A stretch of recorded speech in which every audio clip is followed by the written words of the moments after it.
자, 얘들아 시작해보자.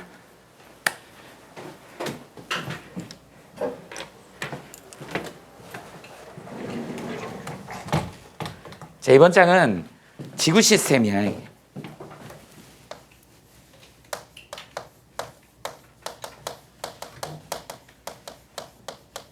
지구 시스템의 구성 요소입니다. 원래 이제 이 장은 지구 시스템의 구성 요소하고 그 다음에 이제 그거의 상호작용에 대한 얘기야.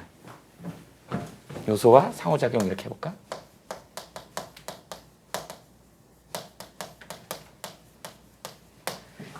우리 이제 시스템이란 말이 계속 나오고 있지? 시스템. 우리말로는 개입니다. 그래서 옛날에 뭐 지구개 이렇게 얘기를 했었어.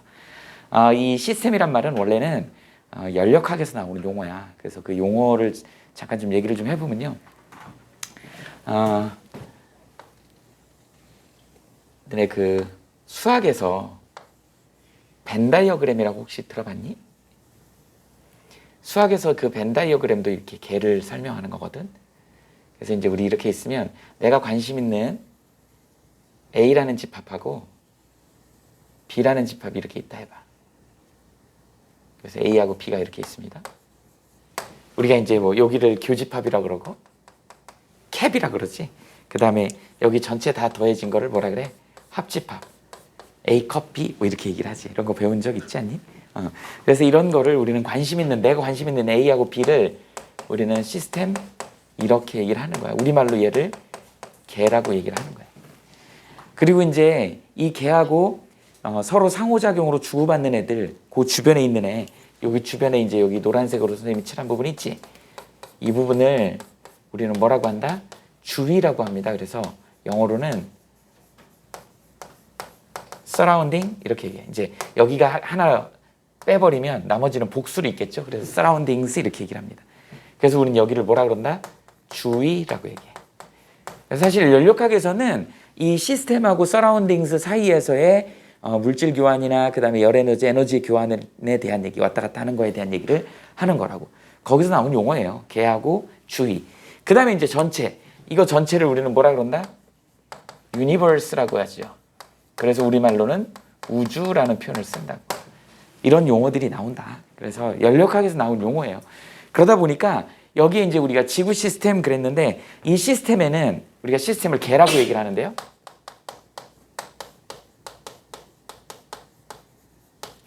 개의 종류가 3가지 정도가 나와. 요것도 좀 참고로 좀 알아둡시다. 개의 종류. 그래서 첫 번째 뭐가 있냐면 열린 개라는 게 있어요. 그냥 영어를 우리말로 번역해 놓은 거야. 얘는 오픈 시스템이라 그래.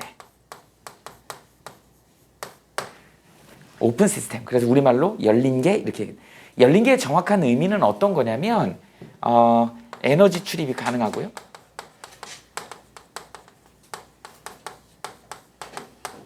그 다음에 물질 출입도 가능하더라. 이걸 우리는 열린 개라고 얘기를 한다. 오늘 우리가 배울 내용들이야 사실은. 그래서 지구 안에 들어있는 이제 뭐예요? 이렇게 해서 생물권이라 그러지. 생물권을 기점으로 해가지고 이쪽에 이제 뭐가 있어요? 기권이 있고 여기 이제 수권이 있고 여기 이제 뭐예요? 지권이 있더라. 그래서 대기권을 얘기하는 기권, 그 다음에 이제 물, 수권, 그 다음에 이제 땅덩어리, 지권. 이런 것들을 우리는 지구계의 구성 요소다 이렇게. 지구를 구성하는 구성 요소야. 근데 얘네들끼리 서로 어떻게 된다? 에너지도 주고받고 물질도 주고받고 뭐 이렇더라는 거지. 이런 개를 우리는 서로 열려있다 그래서 열린 개다 이렇게 얘기를 합니다. 이런 식으로.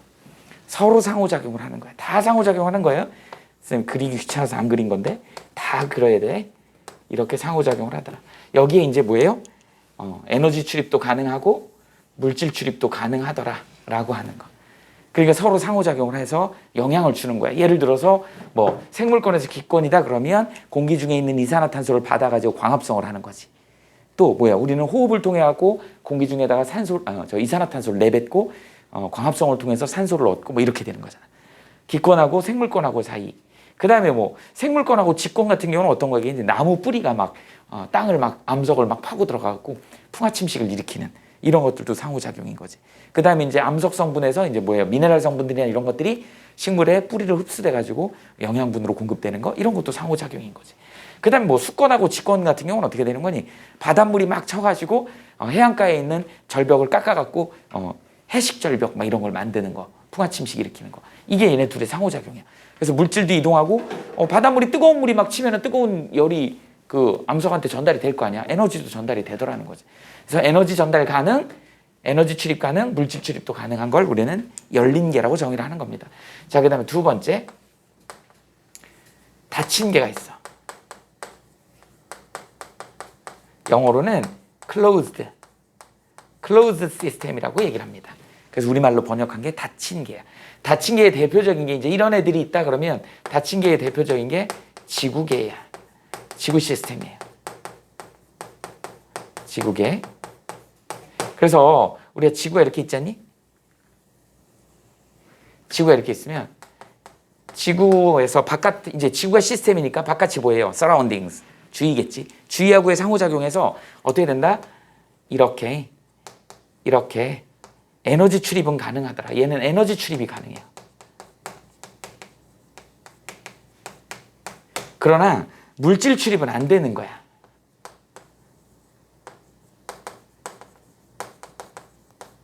선생님, 운석 떨어지잖아요. 그건 예외적인 거야. 계속 일어나는 건 아니니까. 그 다음에 선생님, 인공위성 나가잖아요. 그런 거는 예외로 하자. 근데 어쨌든 지구에 있는 뭐 산소나 지구에 있는 이산화탄소나 또는 뭐 지구에 있는 질소가, 지구에 있는 물이, 이런 게 밖으로 나가지 않더라는 거야. 들어오지도 않아요. 선생님, 76년에 한 번씩 헨리에성 오잖아요. 그건 예외에, 그런 거는. 그냥 일반적으로 물질은 출입이 불가능하다. 아예 안 된다. 그래서 에너지 출입만 가능하다. 어떤 게 가능하니? 지금 선생님이 여기다 표시한 게 뭐예요? 지구 복사 에너지죠.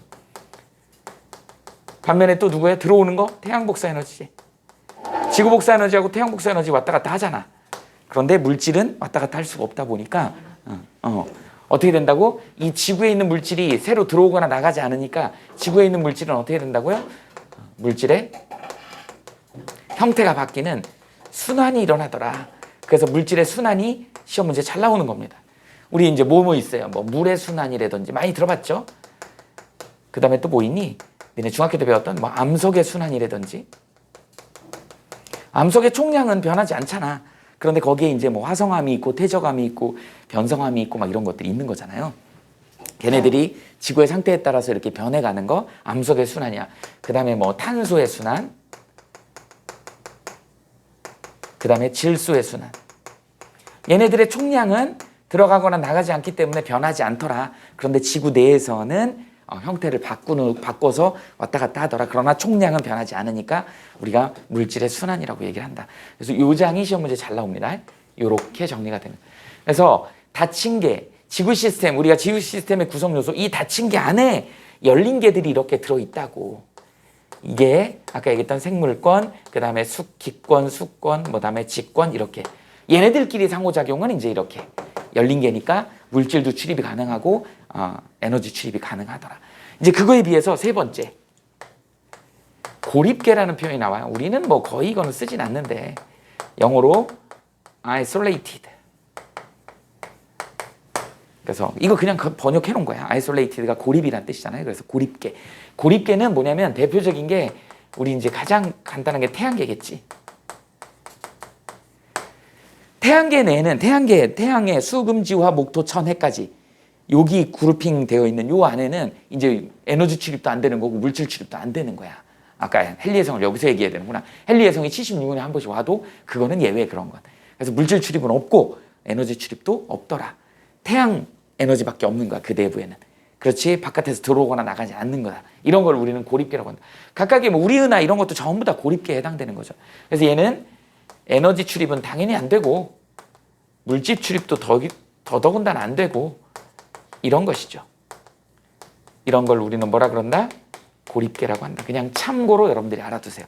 근데 요 둘 관계가 좀 알아야 된다. 열린 개나 닫힌 개라는 이런 용어를 쓰진 않아. 그런데 이건 뭐 기본 개념은 알고 있어야죠. 그래서 우리가 오늘 배우려고 하는 거는 그 구성 요소들 중에 이게 이제 기권, 수권, 직권, 생물권에 대한 얘기를 각각을 배울 거라는 거죠.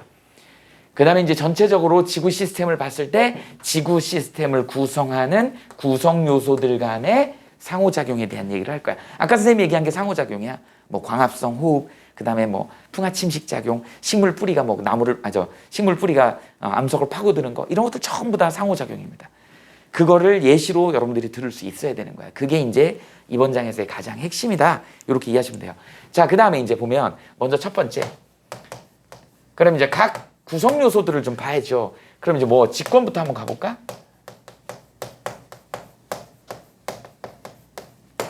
직권의 구성에 대한 얘기. 땅덩어리야. 옛날에는 암석권이라 그랬어. 그냥 근데 통틀어서 이제 땅지자를 써갖고 직권 이렇게 얘기를 합니다. 우리 지구 위에 이제 떠 있는 그 땅덩어리가 우리 12개 판으로 돼 있죠. 판구조론이지. 니네 들어봤니? 직권을 얘기할 때는 판구조론을 빼놓을 수가 없다고. 판구조론은 말 그대로 이론이잖아. 판구조 이론이야. 그래서 우리 뭘 판이라고 얘기할 거냐. 사실은 이 판구조론은 여러분들 아는지 모르겠지만 니네 2학년 때 이제 지구과학 1에서 배웁니다. 일단 첫 번째 뭐예요? 대륙이동설이야. 가설들이잖아요. 무슨 설. 그 다음에 두 번째 멘틀대류설이야.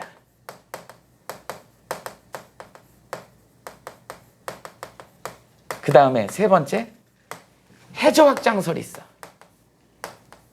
해양저 확장설이라 그래요. 여러분들 이제 설이라고 하면은 가설인 건데 이게 이제 완벽하게 증명은 안 되고 타당성이 있는 그런 가설을 우리는 무슨 설 이렇게 얘기를 한다고요. 근데 이제 좀 미흡한 것들이 있어. 그래서 각각의 설들의 장점들만 모아놓은 것이 모아서 하나 이론으로 정립한 게 판구조 이론이야. 그러면 대륙이동설은 니네 잘 알겠지만 베게너는 기상학자예요. 지구과학자가 아니야. 물론 기상학도 지구과학에 포함되긴 하지만 그때 당시에는 지구과학의 범주에 안 들어갔었나 봐.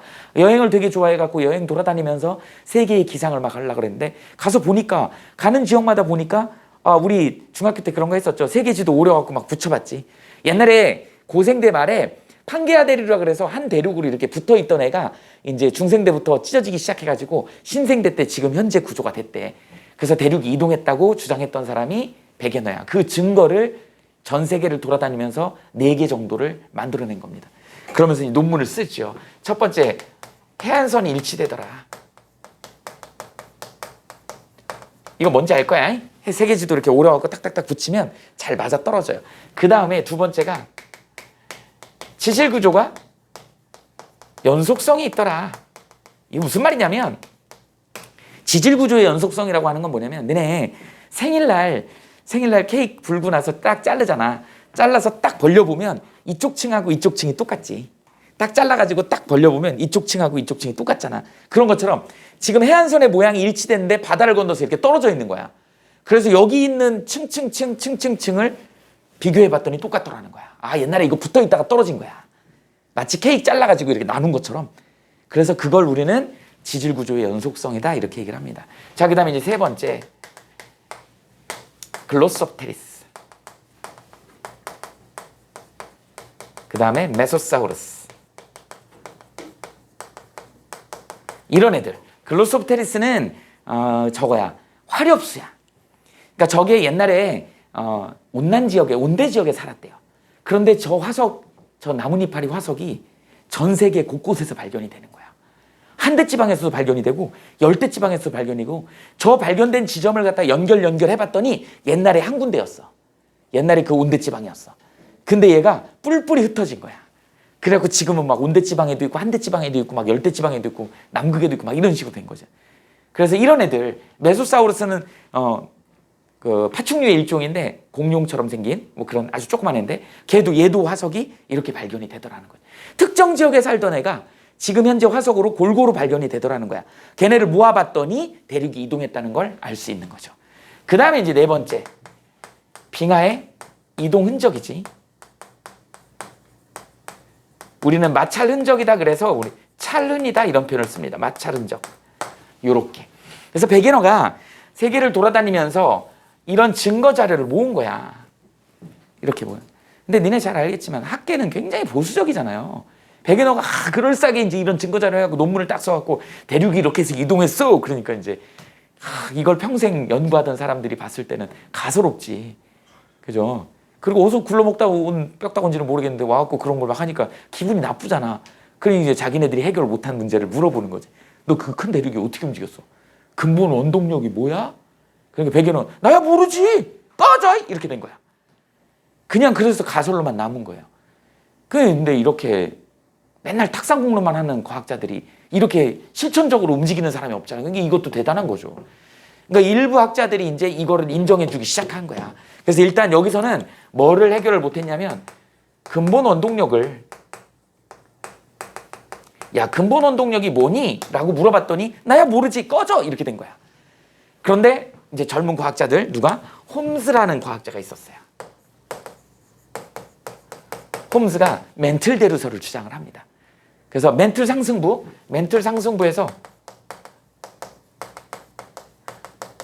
우리가 이제 이런 표현 좀 전문 용어로 뭐라 그러면 지각 연류량이 많다 이런 표현을 쓰죠.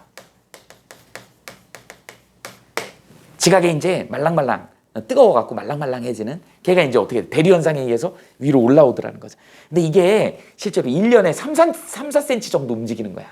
그러니까 굉장히 조금 움직이는데도 불구하고 어떻게 된다? 에너지는 어마무시한 거죠. 그래서 이게 근본 원동력이라고 설명할 수 있게 된 거야. 멘틀의 상승. 이게 이제 멘틀 대류거든. 그래서 근본 원동력이 뭐냐? 그러면 멘틀 대류라고 얘기를 하면 되고, 그러면 이 멘틀 상승부에서 지각 연류량이 높아진 건 누구 때문에 그러냐면 이 에너지원은 방사성 동위 원소의 분계열이야. 이것 때문에 어떻게 된다? 이 멘틀 부분이 부분 용융 상태가 되더라는 거지. 부분 용융 뭐 어떤 상태예요? 엿 같은 상태죠. 니네 시험에다 엿 같은 상태라고 쓰면 안 된다.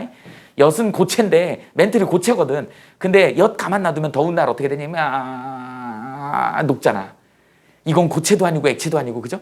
이게 1년에 한 3-4cm 움직이는 정도라는 거죠. 그래서 큰 대륙을 움직이더라는 거야. 이거의 근본 원동력이 뭐라고요? 멘틀 대류다. 멘틀 대류의 에너지원은 뭐다? 방사성 동위 원소의 분계열이다. 핵폭탄이 터지는 것 같은 그런 에너지더라는 거지. 그래서 그 에너지로 멘틀 대류가 일어나서 대륙이 이동해서 이런 증거 자료가 있더라. 이렇게 된 거죠. 그러면 이제 그 결과물의 증거 자료, 헤스하고 디츠라는 사람이 해저 확장소를, 그래서 이제 그 초음파로 해저 지형을 갖다 관측을 했어요. 그래갖고 대양저를 관측을 했더니 대서양하고 태평양이 있는데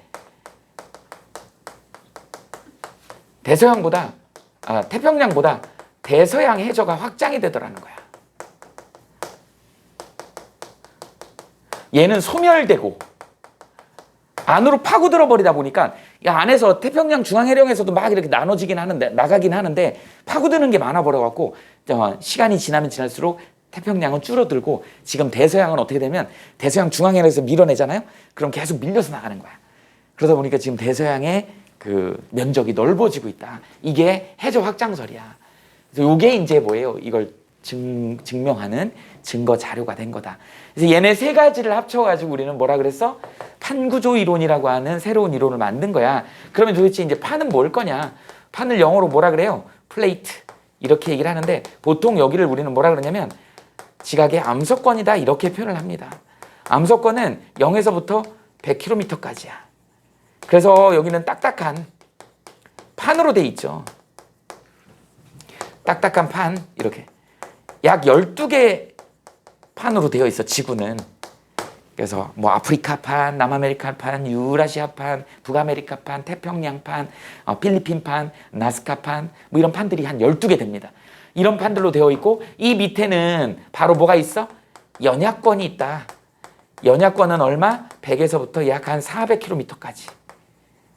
근데 여기 연약권이 바로 뭐예요? 반용융 상태다. 아까 어떤 상태? 엿 같은 상태라고요.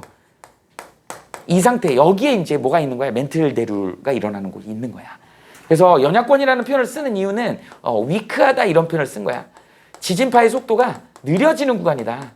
말랑말랑하니까 속도가 느려지는 구간이더라. 그래서 우리는 위크라는 표현을 썼고 그걸 우리말로 번역한 게 연약권이다 이렇게 번역을 하게 된 겁니다. 이게 이제 판이다. 그래서 판 구조로는 이렇게 정의를 하고요. 그리고 지각은 직권은 어떻게 구성이 돼 있어? 니네 이거 알잖아요. 이렇게 콘 모양으로 이렇게 했더니 여기까지가 이제 뭐라 그래? 지각이라고 그러죠. 여기를 우리는 뭐라 그러죠? 모호면이라 그러지. 이 모호면이 이제 35km까지가 있고 자, 여기 5km. 이거는 뭐예요? 이거는 대륙 지각이지. 여기는 뭐예요? 해양 지각이지. 어쨌든 대륙 지각 밑으로는 35km, 그 다음에 5km. 지진파의 속도가 갑자기 빨라지는 거 우리는 모르비치 불연속면이라고 얘기를 하죠. 그래서 모호면을 기준해서 여기 윗부분을 우리는 뭐라 그런다? 지각이라고 한다. 그 다음에 이제 아랫부분 여기를 뭐라 그러죠? 멘틀이라고 하죠. 멘틀은 지구 전체 부피의 80%를 차지합니다. 그리고 전부 다 고체 상태야. 이렇게 된다. 그러다 보니까 멘틀하고 지각을 조금 포함한 0에서부터 100km까지 요렇게 요 부분을 우리는 뭐라 그런다? 딱딱한 판이라고 얘기를 하는 거야. 그러니까 이 판은 암석권이라고 얘기하는 여기는 뭐를 지각하고 대륙 지각, 해양 지각하고 상부 멘틀을 포함하고 있는 것이지. 이 상부 멘틀 중에 이 멘틀은 되게 딱딱한 멘틀이지. 그래서 이렇게 해서 판을 이루고 그 밑에 연약권에 있는 100에서 400km까지의 연약권에 이 멘틀은 조금 말랑말랑한 멘틀인 거야. 지각 연료량이 좀 많은 그런 멘틀이죠. 그래서 여기서 이제 어떻게 되는 거니? 뜨거운 애가 요만큼 올라오는 것이지. 여기 멘틀 상승보다 그럼 올라와서 이쪽으로 밀어 제끼니까 여기가 갈라지면서 이 판끼리 이렇게 멀어지는 애는 또 이쪽 와서 부딪히고 이러면서 지각 변동이 일어난다. 다음 장에서 이제 저런 지각 변동에 대한 얘기를 공부를 할 거야. 이렇게 해서 여기를 우리는 뭐라 그러죠? 2900km야.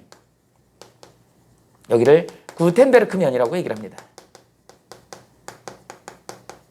그 다음에 이제 안쪽에 이제 여기에 뭐죠? 외핵이지. 외핵이 되게 중요하지. 외핵은 어떤 상태로? 액체 상태라고 추정을 하죠. 액체 상태다. 여기는 얼마예요? 5100km. 그 안쪽이 이제 뭐예요? 내핵이지. 내핵은 고체로 되어 있어요. 5100km를 우리는 뭐라 그런다? 레만면이다. 이렇게 얘기를 하죠. 여자 박사 이름이야. 레만면. 그 다음에 지구 전체의 반지름 얼마야? 6400km 정도 된다. 이 정도는 상식이죠. 지구 반지름이 6400이라는 건 정도는 알아야 된다. 이렇게 된 겁니다. 그러다 보니까 지각이 있고 구텐베르크 면이 있고 레만면이 있고 이런 식으로 지구는 이렇게 층상 구조를 이루더라. 안쪽으로 들어갈수록 뭐가 커? 밀도가 크더라. 이걸 뭘로 알아냈어요? 지진파의 속도 분포로 알아낸 거야. 이건 중학교 때 다 했던 거죠. 니네 잘 아는 지진파의 속도 분포 이거 있잖아요. 지진파는 무슨 파 있지? P파하고 S파가 있죠. 그래서 여기 이제 어떤 식으로 되니? 이렇게 됐다가 이렇게 됐다가 이렇게 됐다가 이렇게 됐다 이렇게 되잖아. 그 다음에 하나는 또 어떻게 되죠? 좀 속도가 느린 거 이렇게 돼서 뚝 떨어지고 없어. 이렇게 되죠. 두 종류가 나오죠. 여기는 속도, 여기는 이제 뭐겠어? 깊이겠지. 이렇게 킬로미터. 그러다 보니까 몇 개로 나눠? 갑자기 속도가 빨라지는 구간이 있더라. 그 다음에 뚝 떨어지는 구간, 조금 달라지는 구간이 있더라. 그렇죠. 이 위에 있는 흰색이 P파야. 그 다음에 파란색, 이게 S파죠. 근데 S파는 여기서 뜩 끝나버렸지. 어디까지? 여기는 지각이라고 얘기를 하고, 그 다음에 여기가 이제 멘틀이 되겠지. 그러니까 요 경계가 이제 뭐예요? 모로비치치 불연속면이고, 요게 구텐베르크 면이지. 여기가 2900km, 여기가 5100km 이렇게 되겠죠. 이렇게 된다. 그러다 보니까 속도가 갑자기 P파가 뚝 떨어지고 S파는 아예 통과를 못 해버리잖아. 그러니까 멘틀까지는 고체라고요. 여기는 이제 외핵이야. 외핵은 무슨 상태야? 액체 상태로 추정하는 이유가 S파가 통과를 못하기 때문에. 그리고 여기서 이제 또다시 얘가 속도가 빨라지죠. 아, 얘는 고체일 것이다. 내핵은 그래서 고체로 추정을 하는 거예요. P파가 통과를 하는데 P파가 갑자기 속도가 뚝 떨어졌다가 이렇게 증가하다가 갑자기 확 증가하지. 그래서 여기는 액체고 여기는 고체다라고 예측할 수가 있더라. 라고.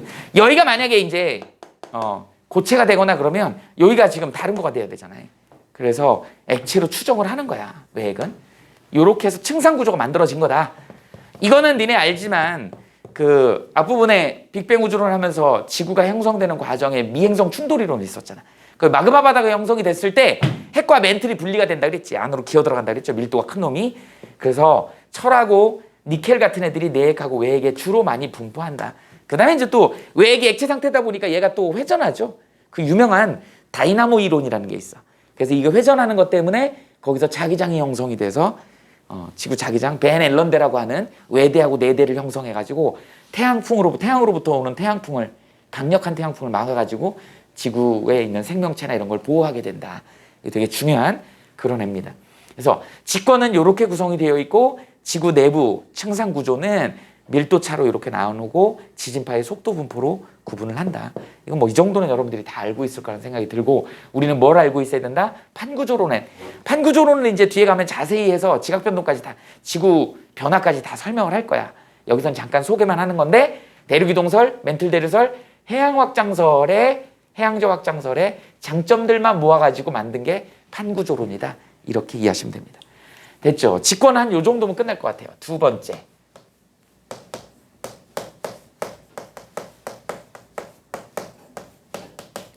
이제 기권의 구성이라고 하거든요. 기권의 구성. 기권. 여러분들 기권이 우리한테 하는 일이 뭘까요? 기권의 역할이라 그럴까?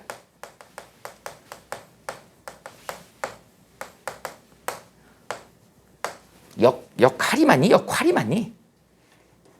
역할이지. 맞니? 역할.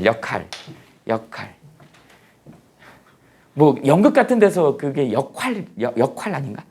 아니냐? 내가 잘못 알고 있는 건가? 역할. 역할. 근데 어쨌든 기권의 역할 그러면 이 역할이 맞을 거야 아마. 이게 맞을걸?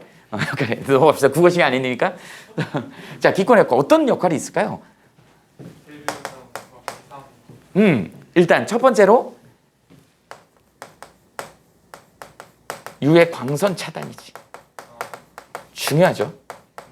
그 다음에 운석 이런 거 차단해 주죠. 그 다음에 또 뭐 하죠? 공기를 공급하지. 여기서 공기를 공급한다고 하는 거 대표적인 게 뭐죠? 호흡을 할 수 있게 하고 또 광합성 같은 거 할 수 있게 하죠. 그러니까 생물체를 살 수 있게 하는 거지.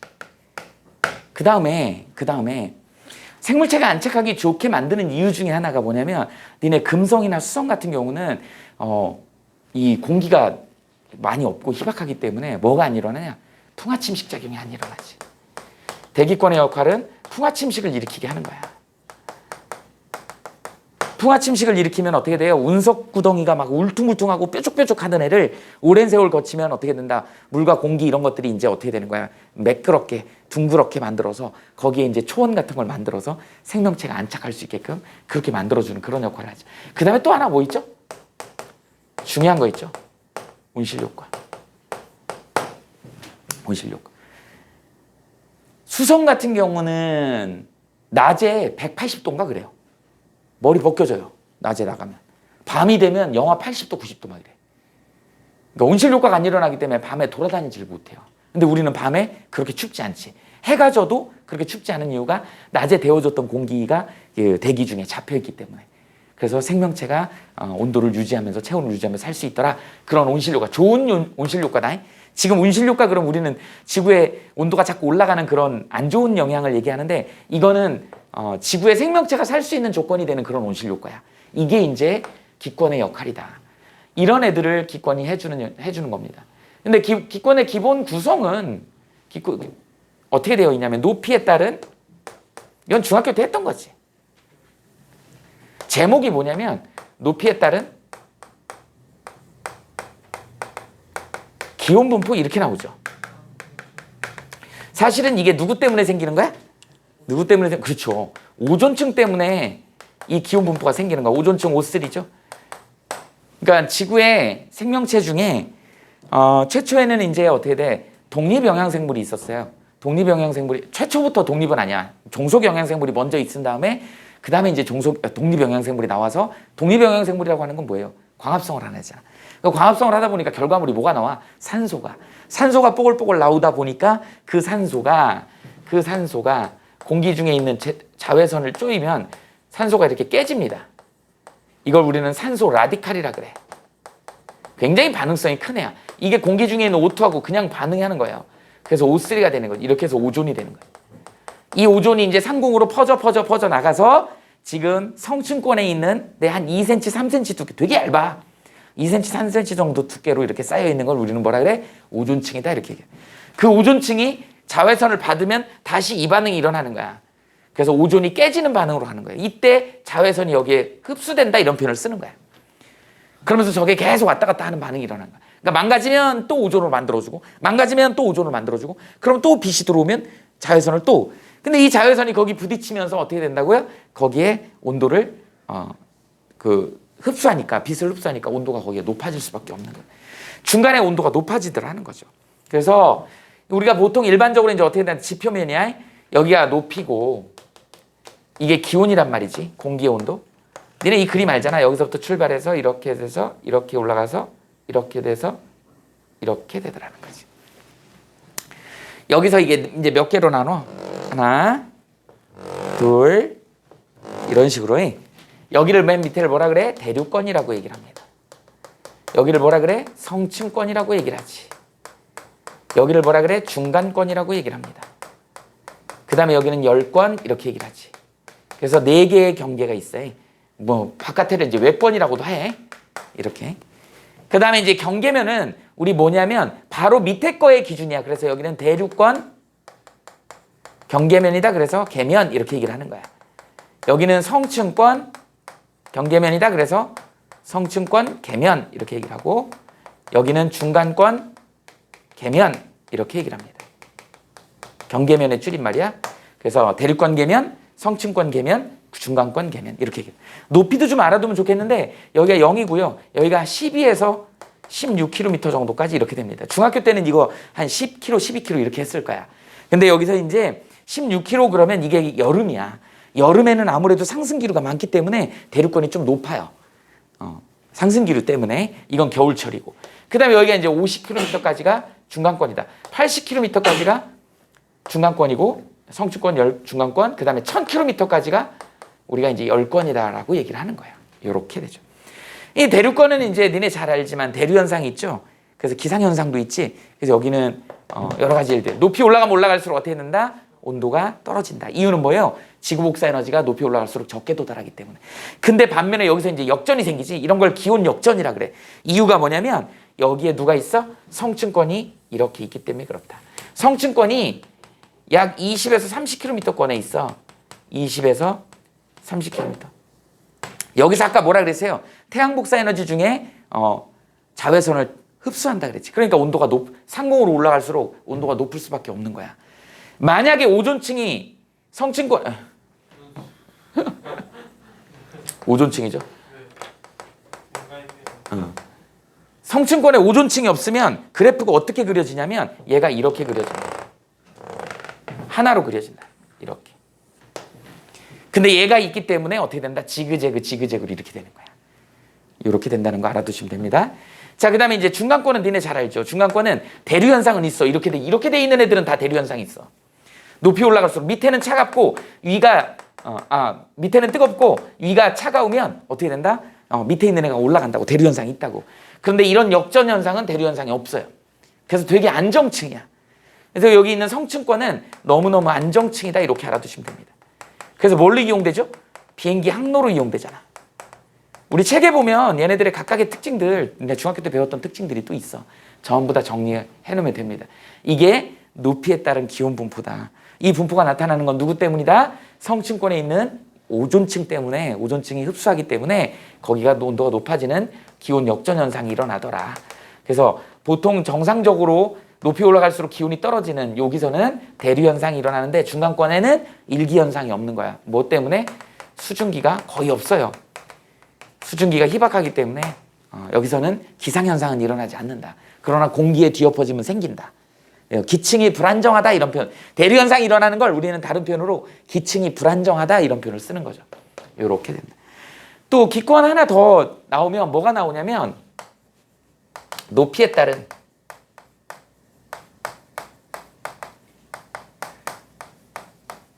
평균 분자량 분포가 나와요.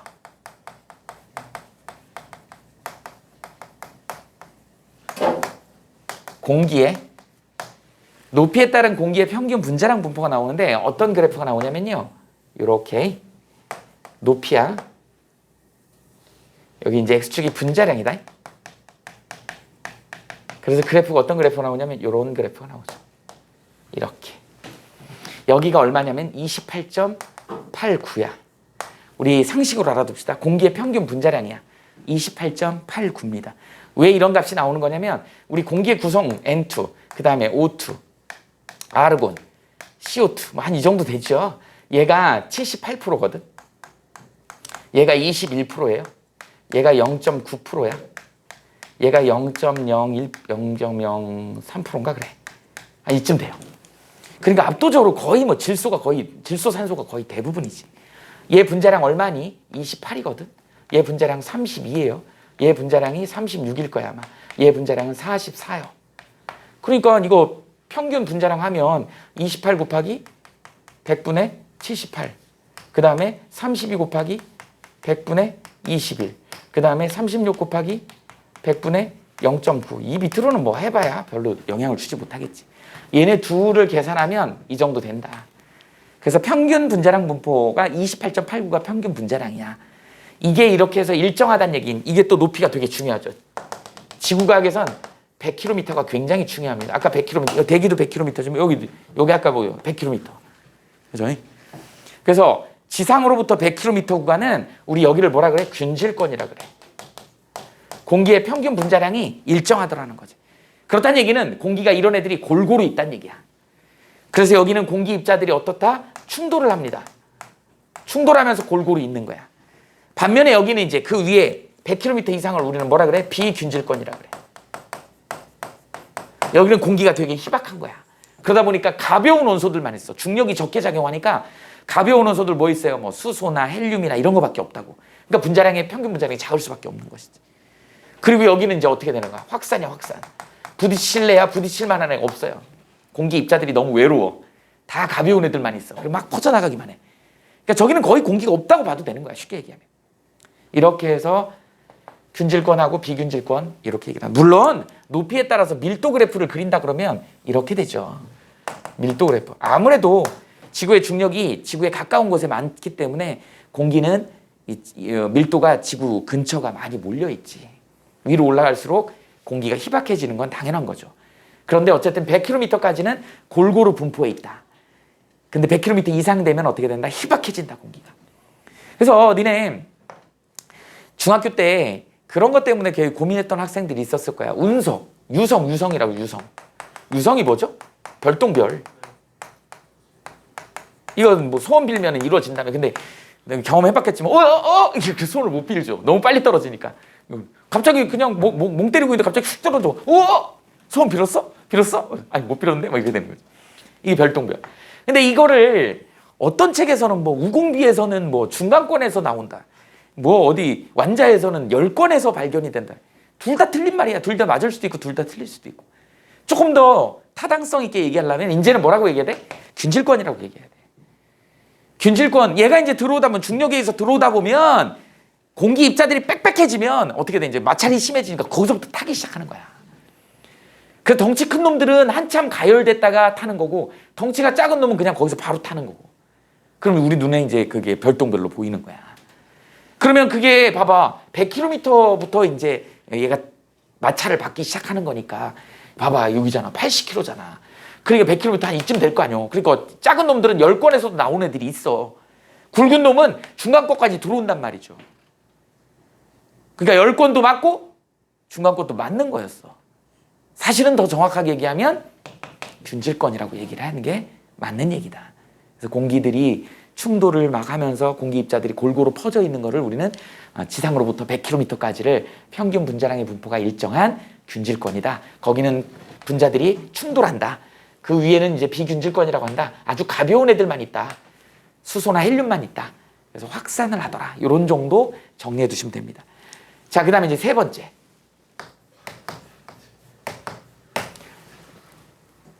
끊을까? 끊고 하자. 세 번째는 수권의 분포는, 수권의 구성은 이거 지우고 합시다. 일단 써봐.